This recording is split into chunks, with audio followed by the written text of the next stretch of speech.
If people knew how much debt I had, oh, they would throw up. They would throw up. It's so Yeah. beyond belief.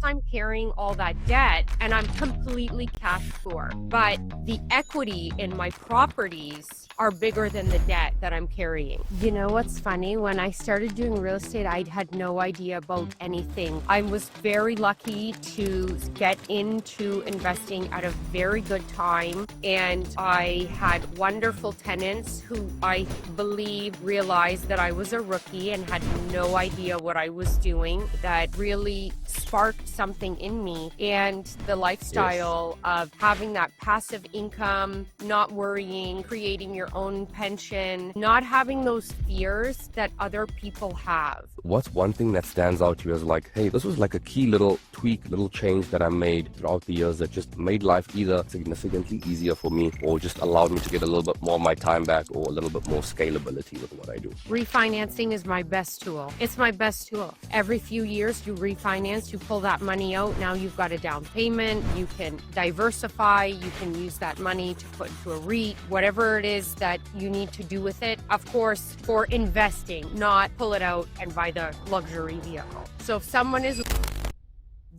this is not probably for them. Natasha Fagali borrowed to borrow. And somehow, through grit, humility, and constant learning, she built a national portfolio. Now, this conversation is about getting better at money, at risk, and at leading with values. And she reminded me that success isn't about knowing everything. It's about being willing to learn what most people avoid and connecting with the right people to help you. Let's get into it. Natasha, I want to welcome you to the show. Thank you so much for having me. It's my great pleasure to be here with you. Well, Natasha, I'm so looking forward to this one. Can you take us back to the beginning? You know, what drew you into real estate investing in the first place?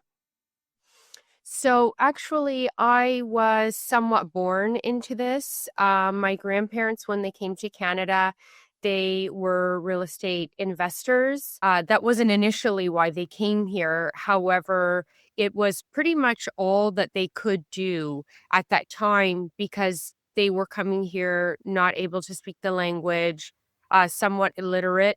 And so they got into real estate investing like many newcomers did back at that time in the early 1950s. And then on my father's side as well, in Lebanon, my great grandparents and great grandparents were also in real estate to some capacity, of course. And so when I was born, I was basically born into it. So I've been learning about this all of my life. My grandmother, I always say, was the original Burr OG because she would buy dilapidated properties, fix them, and then rent them. And so she had a pretty big portfolio of properties. And I didn't have an interest in it for a large part of my life because if I did, I wouldn't be sitting here right now. I would be, it would have been way better back at that time, of course. Yeah.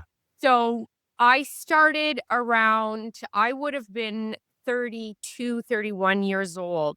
And I had a mentor who said to me, I think, young lady, that you should really get into this. And he really showed me the ropes of real estate investing. And within about 6 months, I had bought my first duplex. You know, I love the fact that you like went back into your history because for those listeners out there, people who are looking to get into it, but might have those mental blocks on, I can't, this works for other people, but it won't work for me because of whatever the reason. If you look at immigrants coming to a new country, not really being able to speak the language that well, not having as many resources as people who are born here and have parents that have already set themselves up, coming with less resources than you potentially in some way, shape, or form, but getting into real estate, making it work and thriving into it, then I think anyone listening out there could get past those mental roadblocks, you know, and those excuses. Now, I also really like the fact that you highlighted you were born into this, but it didn't really grab you as this is the path I'm going to pursue until later on. And of course, we know that there's that compounding effect of the earlier you get going, the further along you get. But you decided to get into it anyway. What was that mental switch like for you? Where you're like, you know what? My family's been doing this for ages. Didn't really interest me, but I think this is the path I actually want to pursue now.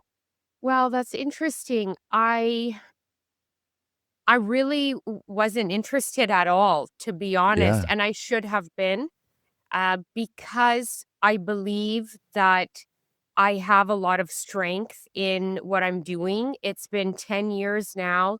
I have a federal portfolio of properties across Canada, operating out of 3 provinces, as well as I also manage for, national and international clients. And in 10 years, we've really only had 2 hiccups, knock on wood. I think that there was something in my mentor that sparked something in me.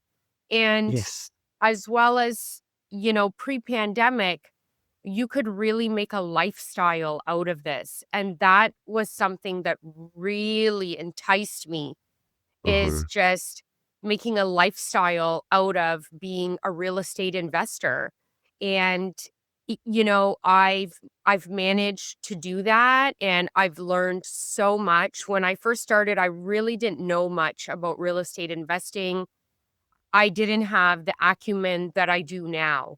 And so I think that over the past 10 years, you just keep learning and learning and learning and learning, and you become much more talented at what you're doing, like with anything.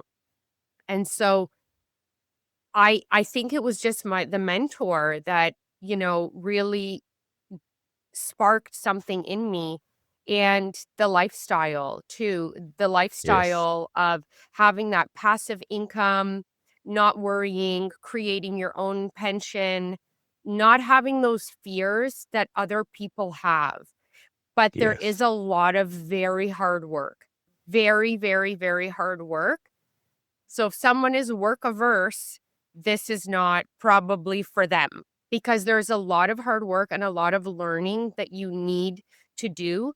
It's not just real estate. It's not just boxes on land. For us, that's what it is. But the other piece is that human beings live in those properties, and that's their home. So Yeah. they have a deep attachment to their home, which for us might just be a box on land that we're going to flip or we're going to sell, or, whatever you're going to do with it. So you need to definitely take all these parts into consideration while you're doing your investing. 100%. Now, firstly, going back to highlighting the mental piece, yeah, I think that's crucial for people because it's easy to see the glamour and the benefits of real estate. I think that's a little bit easier to comprehend, at least on a surface level. There's benefits that people don't really understand the true power of, real estate, leverage, debt, and that sort of thing on a deeper level. But on a surface level, you could see the benefits of it. So a lot of people are caught on that. But then there comes that factor of, yeah, this will work for Natasha, this will work for this person, but I don't think it could work for me. And I love the fact that you highlighted the mentor, but that spark, it's it's the proximity, right? It's like if you don't feel like you can do it, but it's a path you want to pursue, you have a good work ethic, you're not work averse, but you just have that initial hurdle on building the momentum and beginning the learning, because like you said, the learning never stops. Getting in close proximity with people who are doing it, getting a good mentor. Of course, you want to do due diligence, screen them, make sure they say who they say they are and they've done what they say they've done.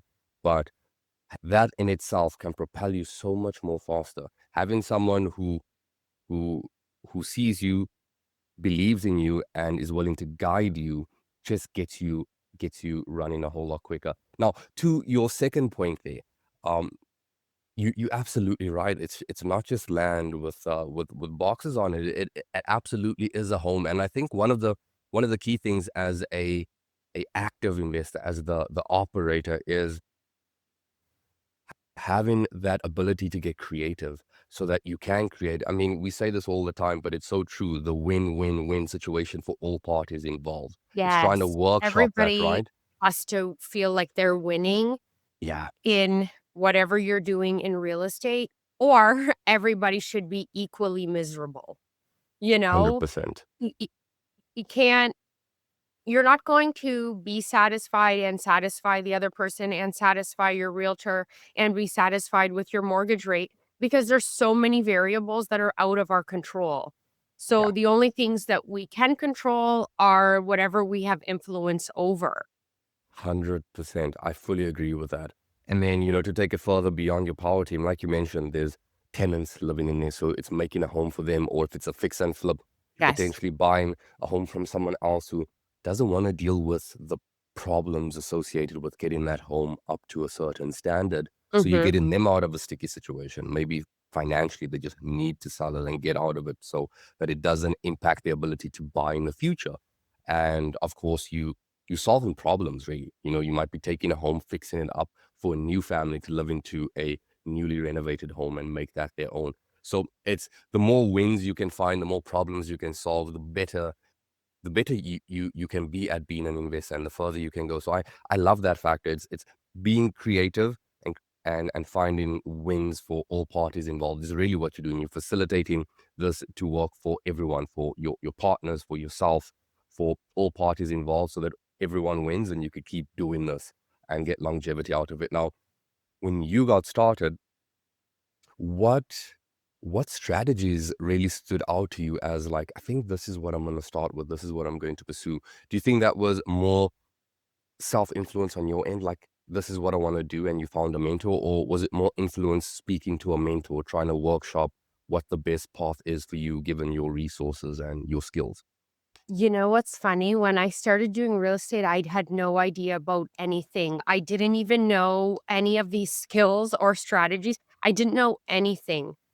I'll Yeah, never forget when I went to the bank and she said, "Well, it's prime plus."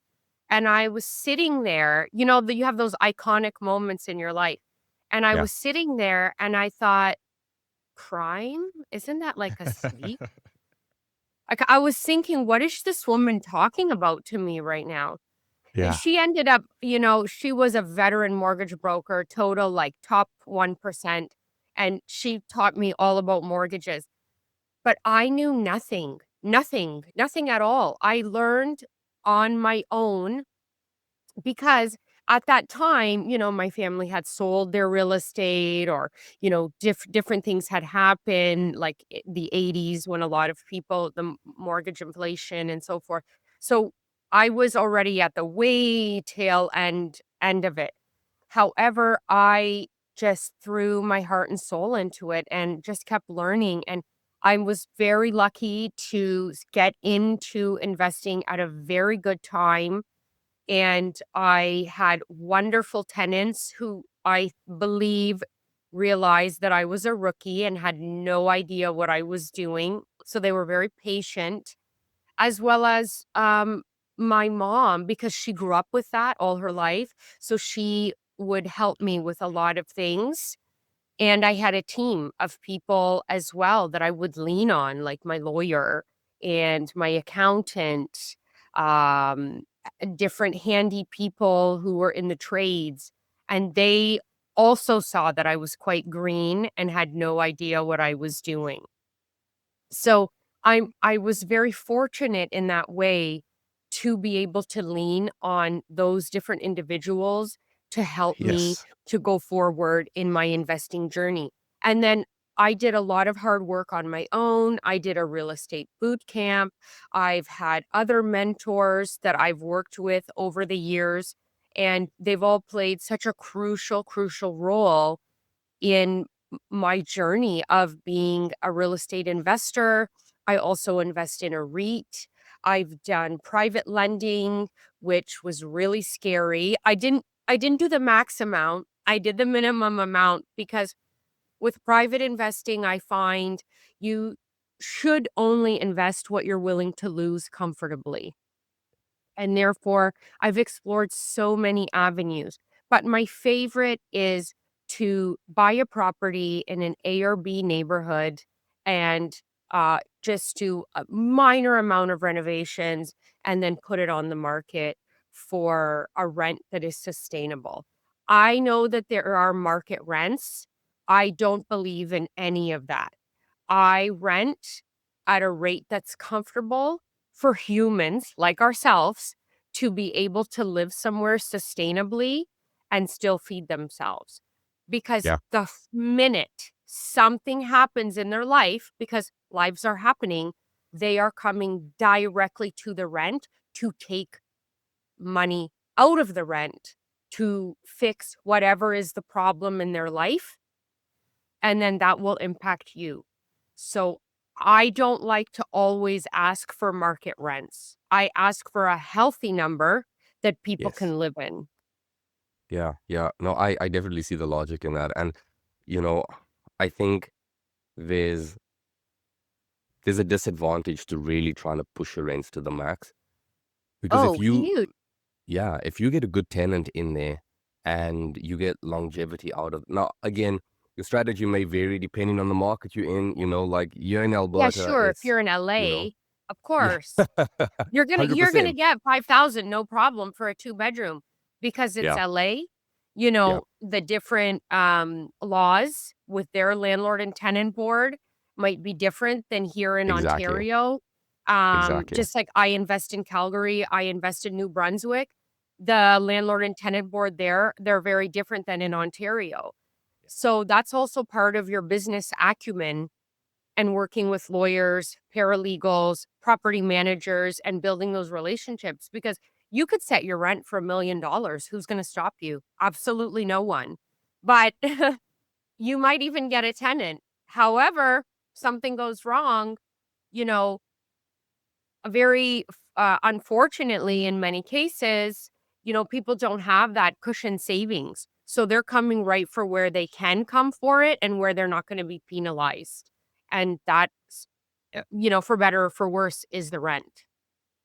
Yeah, and another point there is if you're trying to really maximize as much rent as you can get versus finding a good tenant where you're gonna have less turnover, you have to sort of work out like you pushing those rents to its max, but then you end up having more turnover. That turnover eats into that Oh, increase that you had yeah. anyway. I So finding always a good rate, say yeah, too much turnover is not good. It's yeah, not good. You can raise your rent 2.5% every year. Well, in Ontario, you can raise it. There's a cap. Um, so put it at a healthy number that you can raise it, you know, every year or every other year, and you can capitalize on those rent raises. And then also, whatever repairs or things that you can do on your own, try and do them because when you have turnover, you're spending a lot of money. yeah, yeah. No, absolutely. So just to get that straight, when you got started, was it just a standard buy and hold rental? And before you answer that though, I just wanna comment on the one thing you mentioned about being green and all of the people around you just really helping. I think that's I don't want people to miss that point because it's a very, very great point to make for someone who's getting started who feels a little bit intimidated. If you are linked up with the right people, they will help you. You don't need to act as if you are more experienced than what you are. You actually lean on these um, power team or team members that you'll be working with for their expertise. And as long as you are working with ethical people, capable people who are good at what they do, you usually set. So you typically, if you can avoid the Google method to find someone and rather get a referral from someone in the industry that that you trust to give you higher odds of finding someone to work with that's actually gonna serve you the way you need to be served and have your best interest at heart. You really get that support from your team, and you could lean into that to sort of learning and grow as you go on. But yes, sorry. So if you don't mind just giving us a little bit of a high level of how your strategies progressed. I know you touched on the different strategies you did, but was that first one just a buy and hold rental? And what was the mental shift to explore the different strategies as you progressed? My first property was just a buy and hold rental, and then what happened was I got very lucky in 2017. Here in Ontario, the market shot up through the roof. And I think that's just across Canada, to my knowledge. And so I was able to sell that property, which, it was out of my control. The market just shot up through the roof and properties quadrupled. I had it's interesting. I just want to go back for a second because I had a real estate that I was working with at that time, and they had proposed to me a duplex for 50,000 Canadian dollars, and I said no. And, I always think of that house now in return when I talk about what was my strategy. I didn't have one because if I Yeah. had one, I would have maximized and picked up those little nuggets here and there that everybody was dumping off. And so I was able to maximize my property. The return on investment was huge. I mean, I bought that house for 100 and think 20 or 40,000, and then I sold it, and I was able to capitalize on that. And then from there, I purchased more properties, which some were burrs, some were just, buy and hold. They were ready to go.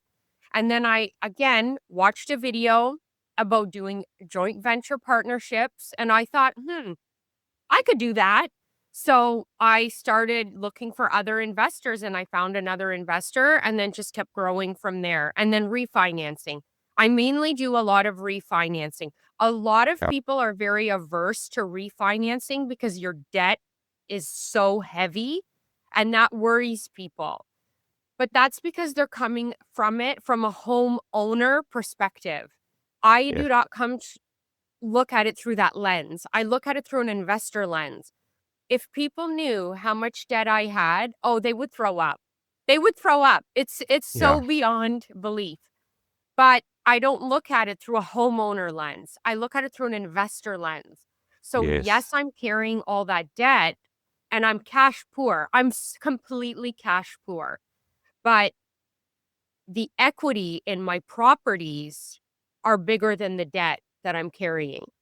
Exactly. I love the fact that you highlighted that because I think for even newer investors, but you're right, like people look at it through that homeowner lens, that doesn't seem right. That doesn't sit right with them. It seems very daunting and very scary. But if you follow the wealthy, that's what they do. I mean, Robert Kiyosaki, and I mean, he's well known um in the investing industry. He's very open about that, about how much debt he has. He actually brags about it because that's the true tool and leverage, and really that's the power of real estate that makes it so magical. So the more debt you have, good debt, typically the better off you are. And I love the fact that you highlighted the cash poor thing because the wealth isn't made there. The wealth is really made in the equity that you build in. So as long as you have healthy debt, good assets, that's really where you build in wealth. But yeah, unfortunately for people listening that want to get truly wealthy, for the You most have to part, be when you look on the comfortable with investor that. side, exactly, you need to be comfortable with it. You need to understand how to use it. It's a tool, and like any tool, you can use it to your benefit. And if you don't know how to use it, you can get hurt.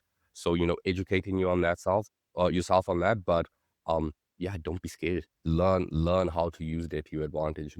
I love that you highlighted that. So okay, so you got into it, got your initial rental, built some equity, and you sort of reinvested. Great. You didn't just blow all of those funds. Yeah. You reinvested. You learned about joint venture partnering, and you're like, oh, okay, this is something I could do, and you started going with that. And how did things progress? Property type, did that progress over time? Strategy, did that change? What did that look like?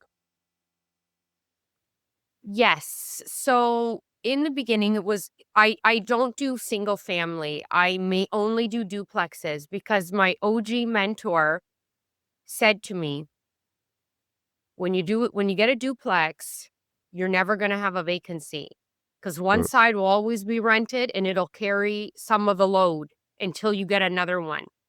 So I've only ever done duplex or triplex.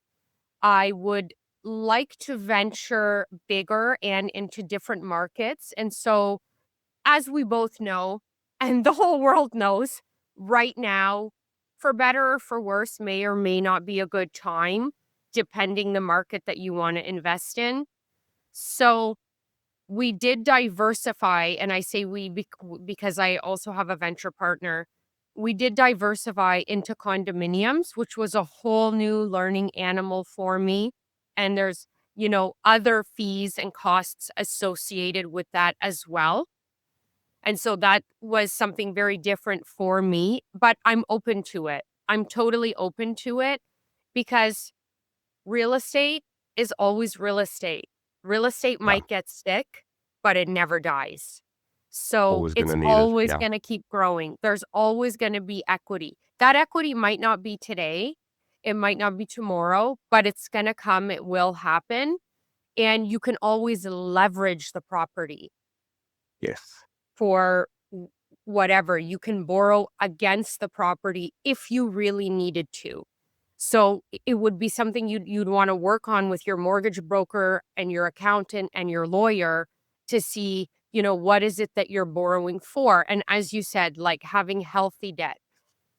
It's hard to say healthy and unhealthy debt because, right now costs are very high and Yeah. carrying costs are high right now. So things that I would have never paid for in the past, I have to pay for them right now because all costs are high. And as an investor, that's just part of running a business because at the end of the day, this is a business and you have to run it like a business. And even I have like family members who help me, you know, different people who help me within my business that are my family, but I pay them. They get paid no matter what because this is a business. So Yes. I have to, that's got to go on the books too, right? So I know people want to be nice and they want to help or whatever it could be, but still, I pay. Even I can give you an example, um, very easy example, our cars very well. We're on the road all the time. We're always driving, got to drop this off, got to drop that off, got to check this, got to check that, got to go talk to this tenant because I manage my own properties, but I also have property managers. But I'm always overseeing things because I'm federal, so I have homes in other provinces. But I'm always keeping, a bird's eye view over everything and I manage properties as well. And so, you gotta wash the car at some point. And it's a family member who does detailing.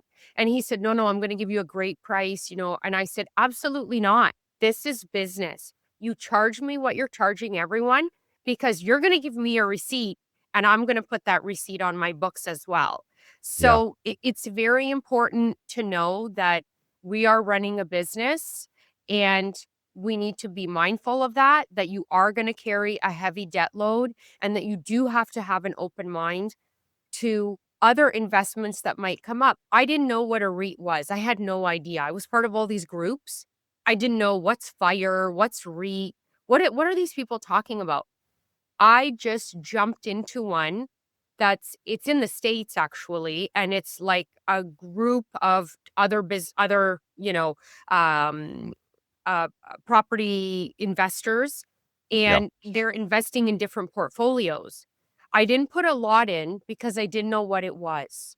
But now that I have more knowledge and more acumen in this, I will, once, the read is over, I'm going to throw that money right back in and keep going. And that's part of diversifying your portfolio also.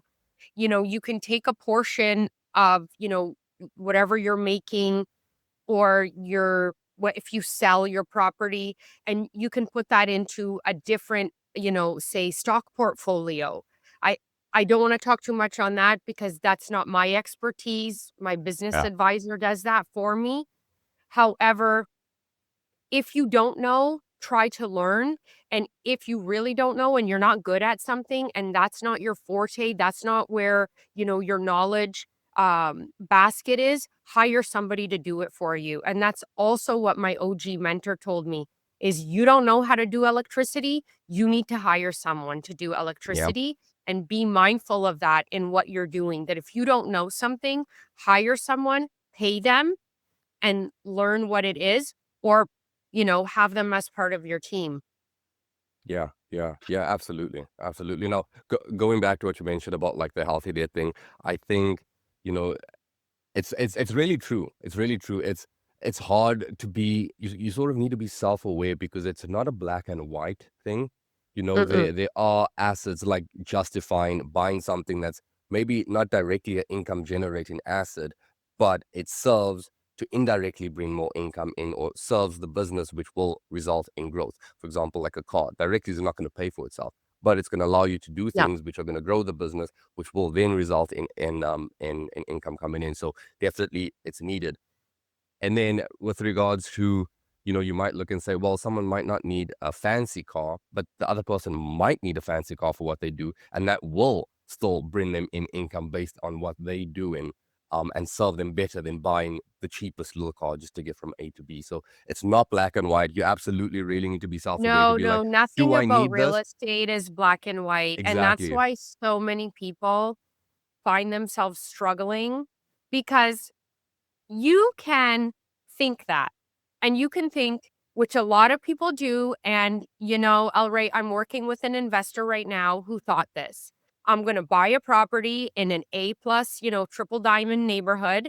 And I'm going to put it for rent for 5 grand a month. And it's going to rent and it's going to be perfect. And I don't want no pets and no kids. And I want that, type A tenant, et cetera, et cetera, et cetera. Absolutely not. That's why not all information is the best serving information. And so we had to have a little chat, him and I, about, some of his thinking around this because it's not black and white. Yeah, And no, you're not allowed to tell people they can't have pets. That's like their family. For some people, their pets are their family. So we had to have a really big, conversation about what investing really looks like and what this is going to look like going forward.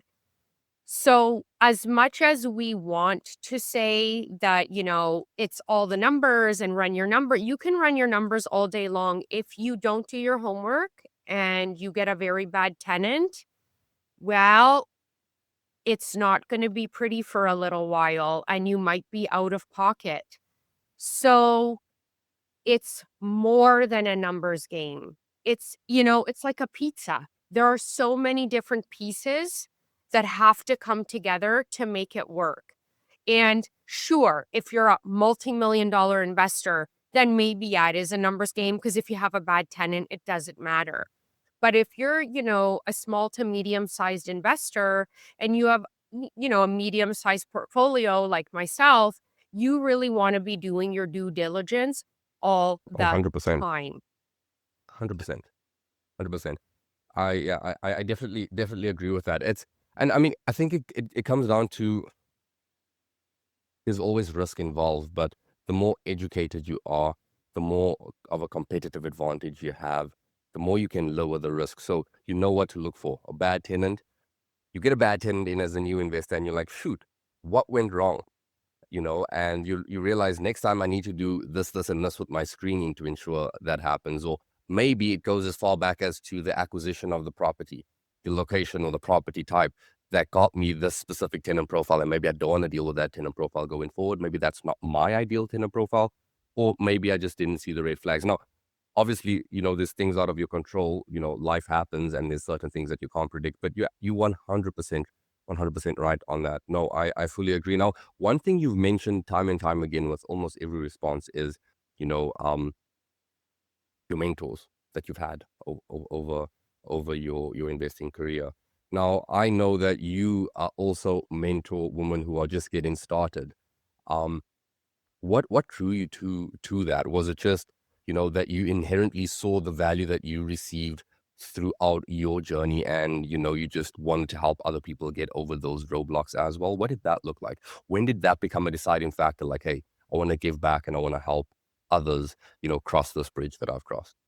I just feel that it's important for those of us who can to help those who want to or can't and want to learn. And it's important to give them the same knowledge that we have because there's enough to go around for everyone. There's more than enough to go around for everyone. And why not work with somebody in the future that could become a JV partner? Oh yeah, That could be a private lender for you or you for them. yeah, So I think that it's very important to share the knowledge that we have. Some people don't like it though, Elray. I have mentored some people. They do not want to hear what I have to say. I once had a young guy message me. He's living in Vancouver. He wants to buy a fourplex in New Brunswick, has never invested in his entire life, has no idea what he's talking about. And I gave him the good, the bad, and the ugly. And yeah, it was not appreciated. But at the end of the day, you may or may not have a great experience, and you cannot be that green entering into something like this. You're buying a fourplex, that could be a tar roof. A tar roof is $10,000 more, maybe more now, to change a tar roof. You've never been an investor before. Where are you gonna get that money from? Let's say I'm just using the roof as an example. And he was very apprehensive and did not want to hear what I had to say. Also wanted max rent. But then I asked him, what's the demographics, like the financial demographics of the area that you're going to be investing in? Have you checked that? Have you checked the earnings in that area? Have you checked what people are making? You can't ask for that kind of rent if there's no industry in that area. Nobody can pay that.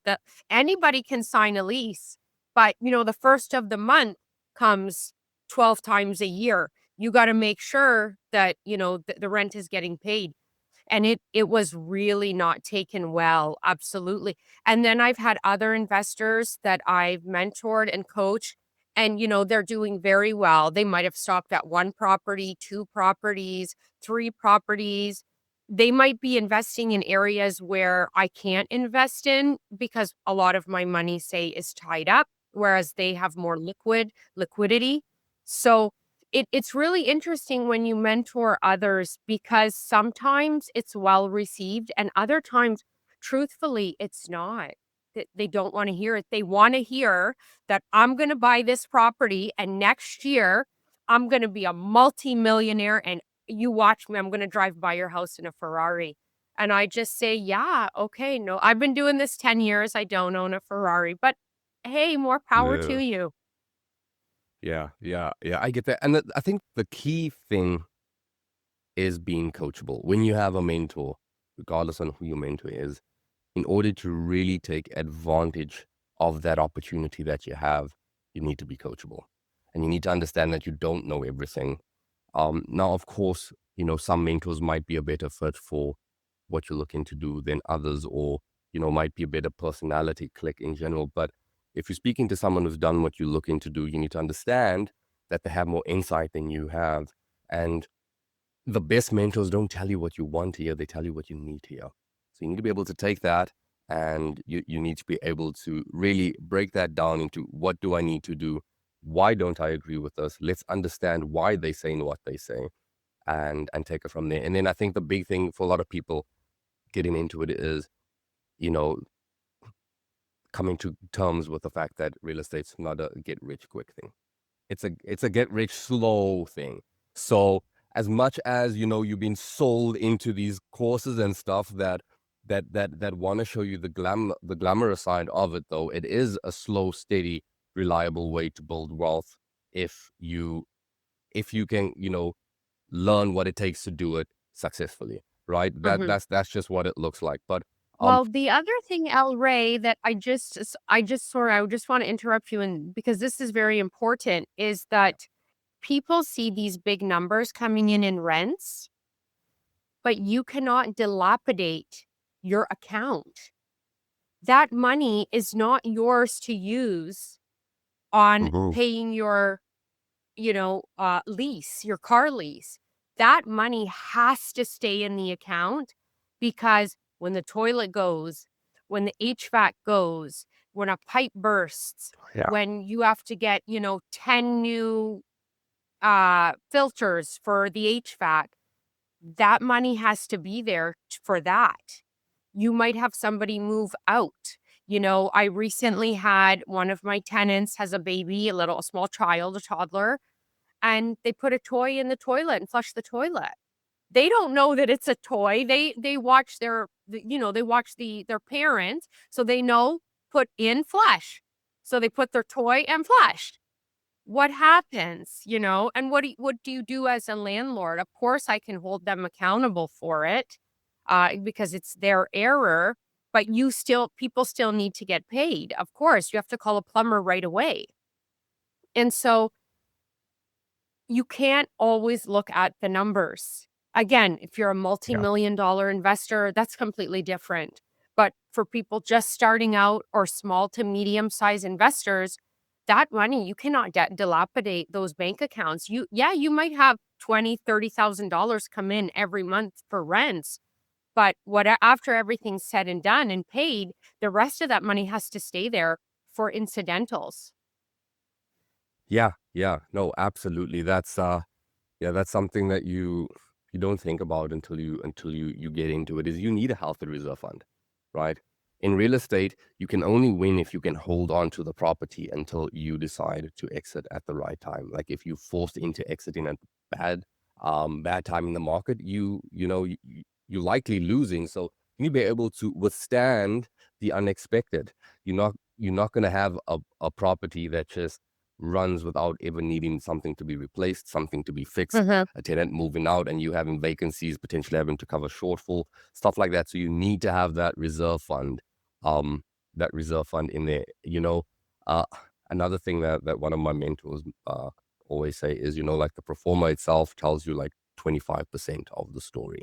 Because that's just on paper. And I think when you're getting into things, when you're getting into this, you look at the pro forma and you take it as a gospel. That's it. So everything is gonna go like this, and this is gonna be my performance throughout the lifespan of holding this asset. And it's definitely not the case, because you can't see the vacancies, you can't see the turnovers, you can't see mhm, what the repairs and the mhm, maintenance and all of that's going to look like. So yeah, mhm. I completely get that. Having people who come to you for coaching and might not want to absorb the realism that you throw in their way, in terms of this is what it actually looks like, glamour aside. So this is what you need to do to set yourself up properly, so that you're not building a house of cards that can just come crumbling down at any point in time. Now, for those mentees that you have that join, and you like, this person has what it takes. They're coachable.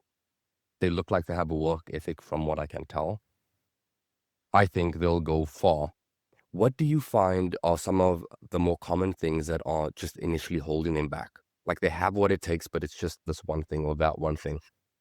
Oftentimes, what I find is holding people back is really just finances.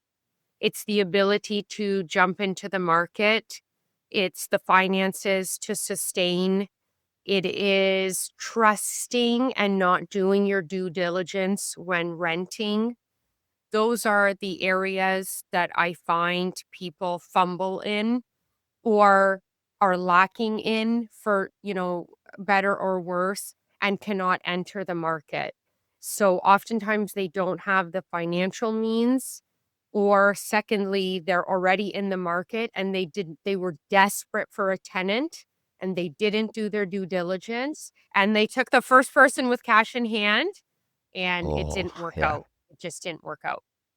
Yeah, yeah, that's the thing, is don't, yeah, that last bit there, don't just jump at the first person that's gonna give you money and rent the place out thinking, "Oh, perfect, I got a tenant, let's go with them." Because it's rather better to hold off a little bit longer, get a good tenant, someone that's gonna be easier on the management side, so that you gonna have less time trying to deal with friction that you get with a tenant, or less bugging them for rent every month, or property damages, or just all the headaches that can potentially come with having a bad tenant in there. Another thing as well is trying to trying to time it with um the best time in the market throughout the season, that gives you a bigger market share of tenant pool. You know what I mean? So if it's in like the heart of winter and fine, you this is when you acquire the property, or this is when a tenant randomly decided to move out.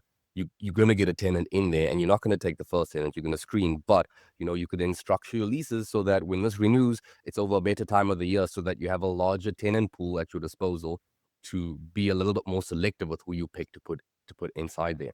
Now, I'm curious though, for those people who have those upfront challenges, like potentially on the financial end, what are some tips or pieces of advice that you give them for how they can work towards overcoming that and actually get get started in real estate? Well, if they're comfortable with debt, this is what I did. I'm not telling people to do this, but Yeah. this is what I did. I borrowed to borrow. So, my first property, I borrowed the money. It wasn't as big as what you need now, of course. However, I made sure that my numbers to some capacity, they made sense. And I did that with my initial mortgage broker because I, of course, did not know what I was doing. And I was able to pay back my initial loan, as part of my monthly, expenses. So as part of my monthly expenses, I was able to pay down my and pay back my initial loan because I had borrowed the money actually. Yes. And then I used that to buy my next property. But I wouldn't tell people to do that unless they are very, very, very financially sound and financially fit to borrow, say, off of a HELOC or a line of credit to buy a property because now you're going to be having two big carrying costs. So it's important to only do things that are within your scope that you can handle. If not, try to look for properties that might be out of your area that are within your budget and get a solid property manager on it because you're not there, you're far away, you can't manage it. So you need a solid property manager there and factor that into your carrying costs. Yeah. Just because you live in Windsor doesn't mean like, for me, you don't have to buy in Windsor. You can buy in London, in Oshawa, in Toronto. You can buy wherever Yeah. your money is going the furthest. However, you're not there. You need a proper property manager. This can't just be, like a patchwork job. Again, this is a business, has to be run Yes. like a business. 100%. 100%. Yeah. I think when it comes down to it, the biggest thing is for those who actually get into it and are able to sustainably do this is the ability to be resourceful. So if you don't have the funds, you just explained the way that you got the funds. And again, you're not recommending this for others to do out there, but again, it's a tool. Debt's a tool. So if you don't feel confident that you could utilize that tool and you're going to get hurt, like if you've never used a chainsaw and you don't know how to use it, well, you don't want to risk Mm, chopping your leg off. So then mhm. maybe find a different way to get the job done, and that might be looking outside of the location that you live in. I 100% agree with that. In fact, I have countless investors from BC and Ontario that are buying here in Alberta because it's just lower barrier of entry for them to just get into it, right? But again, I Yeah, love the fact that you made that disclaimer. Treat it like a business because it is it's a a business. business, El Rey. Don't be Yeah, fooled. yeah, This is a business. This is not, again, like, a patchwork sandbox thing, hmm, where we're playing. No, no, this is a business because yeah, when things happen, don't forget you need lawyers, you need paralegals, you need accountants. So, this is a business. We're running a business here.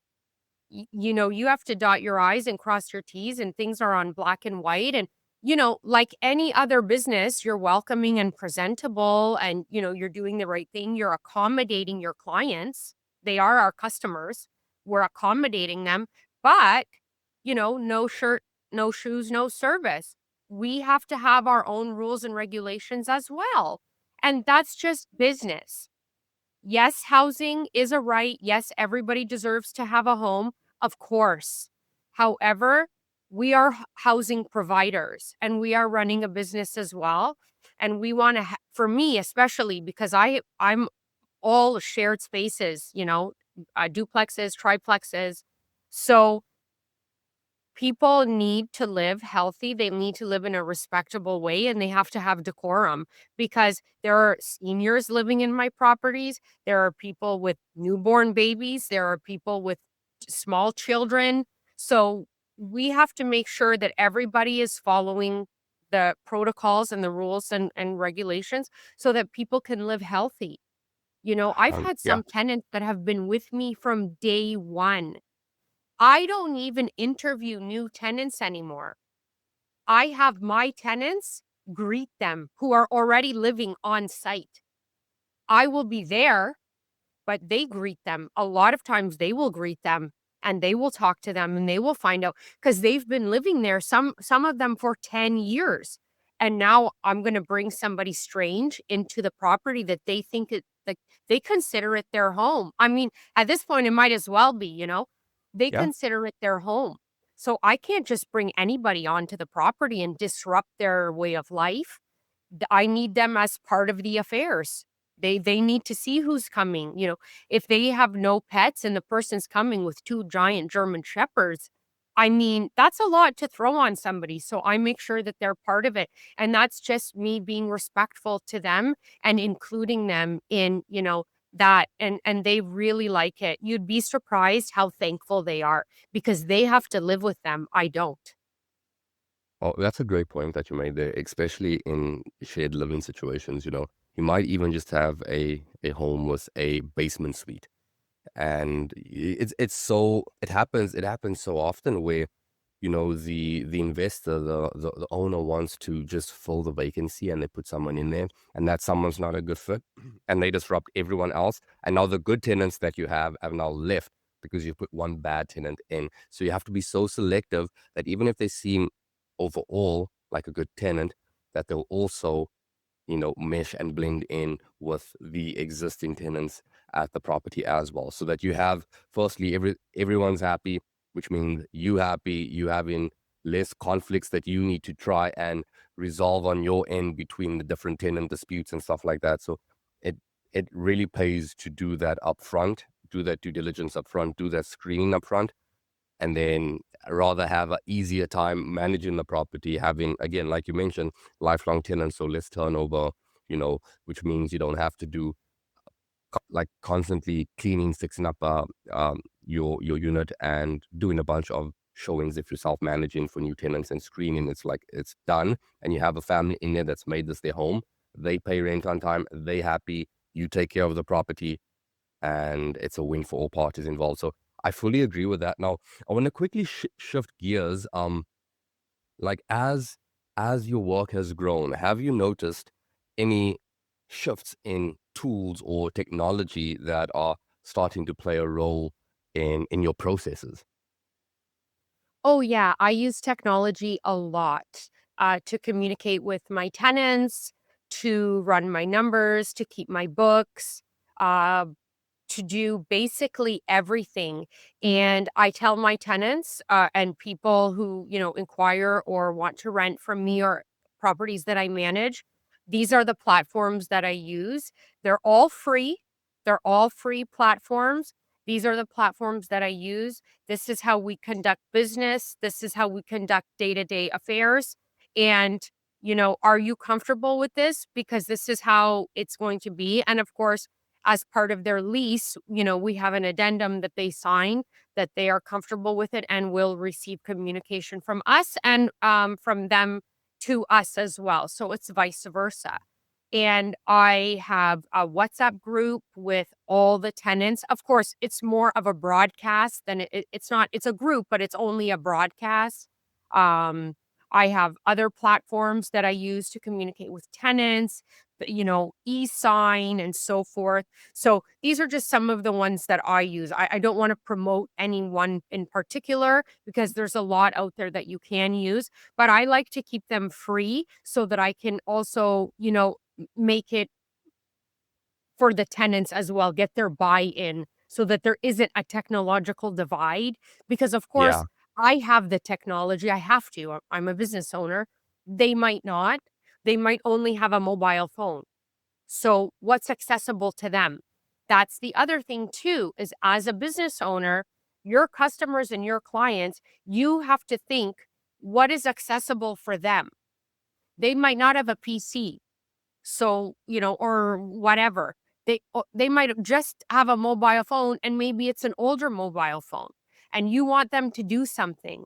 That doesn't work. And El Ray, I think that one area that I excel in is because by vocation I'm a teacher and I still work as a teacher. Okay. So Yeah. there is that level of empathy, that lens that I look through from the teacher angle. You have to think before the student thinks, can they do this? Is this workable? Do they have the tools? A, B, C, D, E, F, G. Can this work in a classroom? So I use that with my real estate as well. I want the tenant to have buy in on this technology. Yeah. Can they? Do they? So I use ones that are available on, like a Apple 10 or whatever, not the latest and Yes. greatest new Yes. generation 6, 7, whatever. Yes. So I make it very easy entry, easy access for the tenants because whatever is going to make their lives easier is better for them and better for us. 100%. And that's the thing is trying to get everyone on board so that it can support your system so that you don't have to live in the stone ages. So the way to do that, like you mentioned, is ensuring that it's as accessible and easy for them to make that transition. Yeah. So yeah, I think a lot of people miss that step is like they see new technology, they see new apps, they see, you know, um, with AI, there's a bunch of new apps and platforms to use. But again, I think the key thing you mentioned there is making sure that it's accessible to all your tenants based off of what they Yes. have. Whether it's a Yes. phone, maybe they might not have a computer. So based off of what they have, so that because again, the best system is ultimately the one that you use. So you could have the most latest application and system, but if your tenants aren't using that, then it's not as helpful. So no, I love that. Now, Yeah, absolutely. yeah. So quickly, just scanning through your processes and how they've evolved since you first got started, because I think we touched on a lot of um, problems and issues that newer investors getting started are having, and gave some solutions to that. For those that are a little bit more further along in their journey and they're looking to just continually level up, what's one thing that stands out to you as like, hey, this was like a key little tweak, little change that I made throughout the years that just made life either significantly easier for me or just allowed me to get a little bit more of my time back or a little bit more scalability with what I do? Is there anything that stands out? Hmm. Yes, refinancing. Hmm. Refinancing is my best tool. It's my best tool. Every few years, you refinance, you pull that money out. Now you've got a down payment. You can diversify. You can use that money to put into a REIT, whatever it is that you need to do with it. Of course, for investing, not pull it out and buy the, luxury vehicle. Uh, Yes. find refinancing is my number one tool. Even my business partner will say she's the refinance queen. I think that it's the best tool, and we're so lucky in Canada that we can do that. There's not too many other markets where you can do something like that. You pull that money out and keep going. So why not leverage it? Yes. Yes. It's so true. It is the most powerful tool is the debt. So yeah, no, I can't disagree with that at all. That's yeah, learning how to use that strategically so that you can grow while ensuring that you are within your risk reward parameters is fantastic. So the more you can understand that, the more you can understand how the market works and what drives interest rates. You could be even more strategic with when and how you do these things. I completely agree. Now, It's time for one of my favorite segments of the show. I know we're going to wrap up soon, but it's called time capsule. So let's imagine you step into a time machine that allows you to travel back and forth in time. You can't change anything, unfortunately, but you can give or receive advice from your younger or older self. So let's go back to your 18-year-old self. What advice would you give your 18-year-old self with the experience, the knowledge that you have now? Now, this can be investing, it could be familial, it could be anything in between or a combination of it all. What advice would you give your 18-year-old self? Stop blowing your money on stupid things and save the 5% for a property and buy a property. Start investing. Yes, Ray, yes, if I yes, would have started at 18, I promise you, I'd be on a luxury yacht somewhere right now, just doing nothing. I'm yeah, so serious because, especially at that time, but I always think there really is no better time than the present. exactly, exactly. You can't change the past, so start now. That's the bit. That's Start now. yeah, Yeah, 100%, just 100%. just start. Start. Take a little, a month or 2 and just, Yeah, like, literally hammer out learning, learning, learning, learning, call people, pay them for their time, learn what to do, and then jump in if you feel ready. And yeah. get a mentor, pay a mentor. So what? That person used their time that, they have knowledge that you need. Get a mentor. If you can't do it, truly you can't do it, get a property manager. 100%. One thing that sticks out there, my mentor says this all the time is like price is what you pay, value is what you receive. And I think too often people focus on the price and not the value. The price of your mentor, is it worth it if you're paying Yeah, X amount, but the value you're getting is 10 times that amount, then it's a no-brainer every day. And it's the same with everything. Every investment or cost that you have in life is like, yes, price is important, but it's way less important than the value. So focus on the that's value, right. make your decisions based on that. Now, That's let's right. go ahead and go to your 80th birthday. What advice do you imagine that your future self would offer you at your current age? This is the tougher one. Go ahead and just buy it. Buy that property. Just buy it. You Yep. should have taken more risks than Mm, I already do. And I have lost 2 properties because I couldn't get out of my head. I couldn't get out of my head. And I always remember them. Why did I do that? yeah. I couldn't get out of my head. But it'll work out. It'll figure itself out. Yeah. Like they say, you don't regret the decisions you make, you regret the ones that you don't take. So yeah, I can see that. And the thing is, as you get older and older and older, you just inherently need to take less risks. So you want to take more risks right now at your current age because there's never going to be a better time to be taking No, more risk never. than right now, Never. right? The older you get, the less risks you want to be taking. So the younger you can start taking risks, taking calculated, educative risks, the better. So yeah, I could see that absolutely. I think that's a fantastic answer. Um, Natasha, this has been very insightful conversation. It's Yes, been of so course. much It's fun. my pleasure. It's Yeah, my pleasure. for our listeners out there, you obviously want to keep up with what Natasha's doing. I encourage you guys. I'm gonna leave all her information down in the show notes below. Um, just for those driving, where's the best, like just off the top of your head, the best place for people to be following you?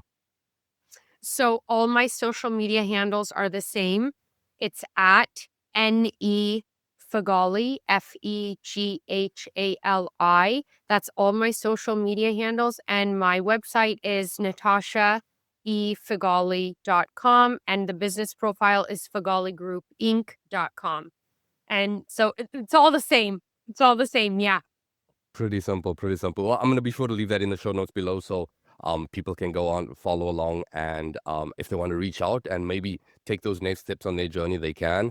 But again, I want to thank you for coming on, sharing. This has been fun. Oh, it's my pleasure. It's my pleasure. Absolutely. Thank you so much for having me. And I hope it's been insightful for your listeners. And if they have any questions, they can always email me and go from there. To our listeners out there, if you're looking for more valuable insights, be sure to subscribe, Share this with someone who can benefit, and as always, keep investing smartly. Thank you for tuning in to the Wealth Through Real Estate Show. If you're burning to know what it takes to scale your rental portfolio without joint venture partners, then you don't want to miss my episode with Cleantha Fernandez. This is your host, Alray Noble, signing off.